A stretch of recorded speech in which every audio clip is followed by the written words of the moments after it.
For nearly 3 decades, Europe did not breathe as one. It was cleaved in two by an ideological chasm made of concrete, rebar, and political paranoia. To the west lay a continent rebuilding itself under the banner of capitalist democracy. To the east, an iron bloc bound to the dictates of Moscow. At the epicenter of this fracture stood a single city, Berlin. A city that went to sleep in one world and woke up imprisoned in another. In the dead of night, on August 13th, 1961, East German leadership enacted Operation Rose, fearing a catastrophic brain drain, as millions of its brightest citizens fled communist austerity for Western freedom. The German Democratic Republic shut its borders. Overnight, families were severed, streets were blocked, and the so-called anti-fascist protection rampart was born. We forget the daily terror, the uncertainty. Families ripped apart overnight just because they lived on opposite sides of a line drawn in the dirt. The human cost was immediate. The Berlin Wall was never just a boundary between two halves of a city. It was the physical manifestation of the Cold War itself. It proved that the Soviet Union could no longer contain its population through ideology or economic promises. They had to resort to a physical cage. What began as a crude wire fence evolved into a multi-layered nightmare. A 96-mile ring of concrete, 12 feet high, fortified by a lethal no-man's land known as the Death Strip, tripwire machine guns, anti-vehicle trenches, raked sand to reveal footprints, and orders to shoot to kill. I lived on Bornholmer Straße. My bedroom window looked out directly onto the west. One morning, the window was bricked up. We became prisoners of our own geography. As decades passed, the wall created two distinct societies, mirroring the grand fracture of Europe.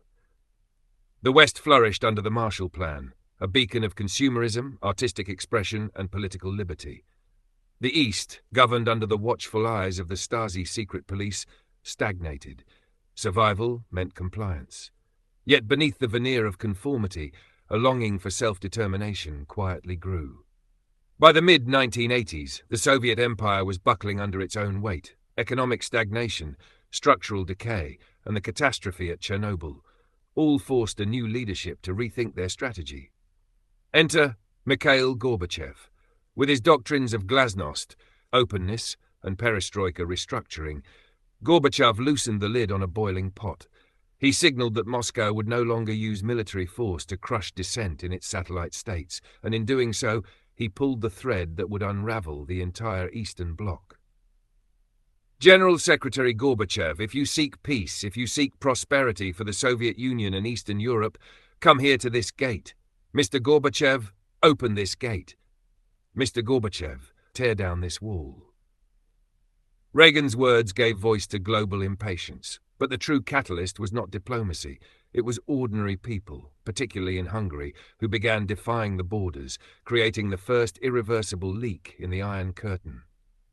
On the evening of November the 9th, 1989, an administrative blunder shattered an empire. East German spokesman Günther Schabowski was tasked with announcing minor travel changes. He had not been fully briefed. When does this go into effect? As far as I know, it takes effect immediately, without delay. It was a mistake. The regulations were meant for the following morning, but the word was out. The border was open.